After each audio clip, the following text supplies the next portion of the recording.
বাড়িতে যাব, তার বাবা মাকে অনুরোধ করবো, উনি যদি ডাক দেন আমি পার্টিসিপেটও করবো, আমি একা 50,000 লোক জড়ো করার দায়িত্ব। আমাদের যুব মোর্চা আপিল করেছে, যুব মোর্চা আগামীকাল লয়ার নিয়ে কলকাতা কোর্টে যাচ্ছে 2 তারিখের পারমিশন।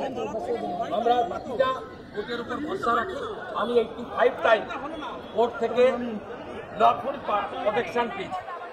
আমাদের যুব মোর্চার লয়াররা যাবে, তারা আপিল করবে এবং আমরা প্রিপারেশন নিচ্ছি।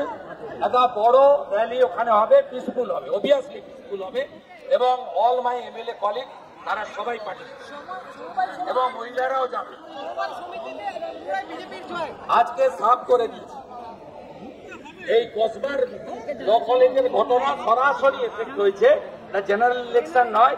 তবুও কোপারেটিভের যে দুটো ইলেকশন আজকে ছিল, দুটোতেই চোরেরা হেরেছে, ধর্ষকদের পার্টি ভাইপো গ্যাং হেরেছে। বাংলা হান্টের আরো খবর দেখতে নজর রাখুন। বাংলা খবর মানেই বাংলা হান্ট।